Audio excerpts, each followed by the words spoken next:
अस्सलाम वालेकुम गाइस, कैसे हो आप सब लोग। मैं हूँ फारिया जवेद और आज मैं आप लोगों के साथ टूथपेस्ट का रिव्यू करने लगी हूँ। जो टूथपेस्ट है सेंसोडाइन, तो ये बताऊँगी तो ये कैसी है।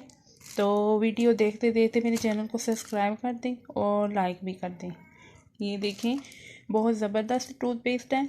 मैं यही कहूँगी कि आप सब लोग यही यूज़ करें, पर हर जो टूथपेस्ट होती है उसका अपना अपना ही रिज़ल्ट होता है। इसका भी अपना है और ये बहुत ज़बरदस्त है। तो इसको मैंने कुछ माह इस्तेमाल की थी, बहुत ज़बरदस्त थी। तो इस बार फिर मैंने इसको यूज़ किया है, तो इसके मुझे बहुत अच्छे रिज़ल्ट मिले हैं। तो आप लोग भी यूज़ करें। ये देखें,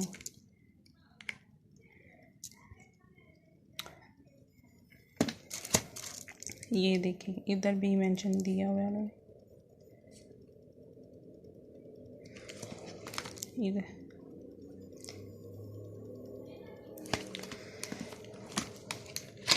तो आप इसको दिन में दो दफ़ा यूज़ करेंगे, मॉर्निंग में और नाइट में भी। आप ये देखें, इस तरह की होती है अंदर से।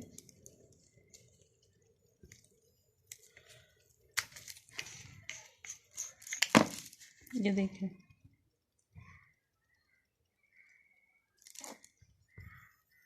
वाइट कलर की।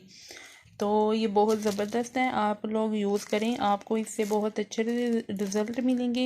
जिनके दांत में दर्द भी होती है, ये उससे भी निजात मिल जाएगी आपको। तो प्लीज़ मेरे चैनल को सब्सक्राइब कर दें और लाइक भी कर दें। अल्लाह हाफिज़।